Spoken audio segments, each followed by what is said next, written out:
யாழ்ப்பாணம் வேலணை பிரதேச சபையின் தவிசாளராக இலங்கை தமிழரசு கட்சியைச் சேர்ந்த சிவலிங்கம் அசோக்குமார் தெரிவு செய்யப்பட்டுள்ளார். வேலணை பிரதேச சபையின் தவிசாளர் மற்றும் பிரதி தவிசாளரை தெரிவு செய்வதற்கான அமர்வு இன்று மதியம் வடக்கு மாகாண உள்ளூராட்சி ஆணையாளர் தேவநந்தினி பாபு தலைமையில் நடைபெற்றது. இதன்போது தவிசாளரை தெரிவு செய்வதற்கான அழைப்பு விடுக்கப்பட்ட நிலையில் இலங்கை தமிழரசு கட்சியைச் சேர்ந்த சிவலிங்கம் அசோக்குமார் முன்மொழியப்பட்டார். இதன்போது சுயேட்சை குழு உறுப்பினர் சுவாமிநாதன் பிரகலாதன் சபையில் இருந்து வெளிநடப்பு செய்தார். சபையில் வேறு எந்த தெரிவுகளும் முன்மொழியப்படாத நிலையில் இலங்கை தமிழரசு கட்சியைச் சேர்ந்த சிவலிங்கம் அசோக்குமார் தவிசாளராக அறிவிக்கப்பட்டார். தொடர்ந்து இடம்பெற்ற பிரதி தவிசாளர் தெரிவில் இலங்கை தமிழரசு கட்சியைச் சேர்ந்த கணபதி பிள்ளை வசந்தகுமார் ஏகமனதாக தெரிவு செய்யப்பட்டுள்ளார். 22 உறுப்பினர்களை கொண்டு வேலணை பிரதேச சபைக்கு இலங்கை தமிழரசு கட்சி சார்பில் 8 உறுப்பினர்களும், தேசிய மக்கள் சக்தி சார்பில் 4 உறுப்பினர்களும், ஈழ மக்கள் ஜனநாயக கட்சி சார்பில் 3 உறுப்பினர்களும், அகில இலங்கை தமிழ் காங்கிரஸ் சார்பில் 2 உறுப்பினர்களும், தமிழ் மக்கள் கூட்டணி, ஐக்கிய தேசிய கட்சி சுயேட்சை குழு 1, சுயேட்சை குழு 2 மற்றும் சுயேட்சை குழு 3 சார்பில் தலா 1 உறுப்பினரும் நடந்து முடிந்த தேர்தலில் தெரிவு செய்யப்பட்டிருந்தமை குறிப்பிடத்தக்கது.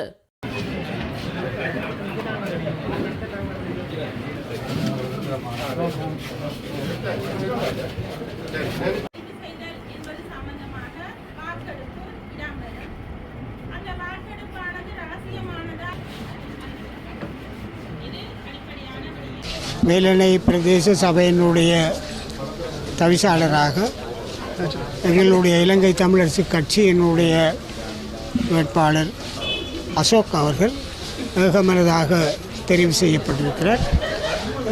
ஏகமனதாக தெரிவுகளிலே இது 2வது தெரிவு. கருத்துறை பிரதேச சபையிலும் எங்களுடைய வேட்பாளர் ஏகமனதாக தவிசாளராக தெரிவு செய்யப்பட்டிருக்கிறார். இங்கே வேலணையிலே ஏகமனதாக எல்லோரும் ஒத்துழைத்து கட்சி வேறுபாடுகளின்றி அசோக்கை தெரிவு செய்தமைக்கு முதலிலே அவர்களுக்கு இலங்கை தமிழரசு கட்சி சார்பில் நான் நன்றியை தெரிவித்துக் கொள்ள விரும்புகின்றேன். பல காலத்திற்கு பின் இலங்கை தமிழரசு கட்சி வேலணையிலே தன்னுடைய பதவி பதிவை நிலைநாட்டியிருக்கிறது. அந்த நிலைநாட்டலுக்கு ஏற்றவாறு நாங்கள் செயற்படுவோம். சில இடங்களிலே மாறுபாடுகள் நடந்தாலும் அதையும் நாங்கள் கையாளுவோம். இப்பொழுது ஒரு பெருமைக்குரிய ஒரு நாளாக நான் பார்க்கிறேன். அசோக்கும் அவர்களுடைய அணியினரும் மேலும் எந்த கட்சி வேறுபாடும் இல்லாமல் வேலணை பிரதேச சபையை நடத்துவார்கள். அந்த வகையிலே எல்லோருடைய ஒத்துழைப்பு கிடைக்கும் என்று நினைக்கிறேன். என்னை பொறுத்தவரையில் இலங்கை தமிழரசு கட்சியினுடைய வெற்றிக்கு இது ஒரு மிக முக்கியமான ஒரு மைல்கல் வேலணையினுடைய தவிசாளர் தெரியும். ஊர்காவல்துறை பிரதேச தவிசாளர் தெரிவிலே உங்களுடைய கட்சியினுடைய உறுப்பினர் மாறி வாக்களித்து பிரதேச தவிசாளராகவும் தெரிவு செய்யப்பட்டிருக்கின்றார். அவருக்கு பிரதேச தவிசாளர் வழங்கலாம் என்று நாங்களும் சொல்லித்தான் இருந்தோம். ஆனால் அவர் மாறி வாக்களித்திருக்கிறார். அங்கே போயிருக்கிறார். அது பற்றி அதுக்கு நடவடிக்கை பற்றி நாங்கள் இன்னும் கூடி பேச இல்லை.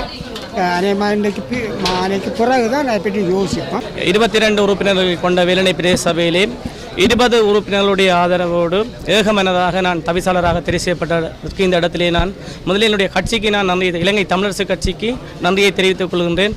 அதுடன் எனக்கு வாக்களித்த எனது வட்டார மக்கள் ஒட்டுமொத்தமாக வேலணை பிரதேசத்திலே இலங்கை தமிழரசு கட்சிக்கு வாக்களித்த அனைத்து மக்களுக்குமே இந்த இடத்திலே நாங்கள் நன்றியை தெரிவித்துக் கொண்டு அதனுடன் என்னுடைய அந்த தவிசாளர் தெரிவுக்கு வாக்களித்த அனைத்து உறுப்பினர்களுக்கும் இந்த இடத்திலே நன்றியை தெரிவித்துக் கொள்வதோடும் எதிர்வரும் காலங்களிலே அனைத்து உறுப்பினர்களையும் அரவணைத்து அனைவரும் விரும்பப்படுகின்ற ஒரு நல்ல ஆட்சியாக எல்லா பிரதேச சபைகளுக்கும் முன்மாதிரியான ஒரு பிரதேச சபையாக வேலணை பிரதேச சபையானது காணப்படும் என்ற தகவலை இந்த இடத்திலே நான் கூறிக்கொண்டு வந்திருக்கின்ற ஊடக நண்பர்கள் அனைவருக்கும் ஆதரவாளர்கள் அனைவருக்கும் இந்த இடத்திலே நன்றியை கூறி விடைபெற்றுக் கொள்கின்றேன். இதுபோன்ற செய்திகளை உடனுக்குடன் அறிந்து கொள்ள தமிழ் பிளஸ் யூடியூப் சேனலை மறக்காம சப்ஸ்கிரைப் பண்ணுங்க, கமெண்ட் பண்ணுங்க, ஷேர் பண்ணுங்க.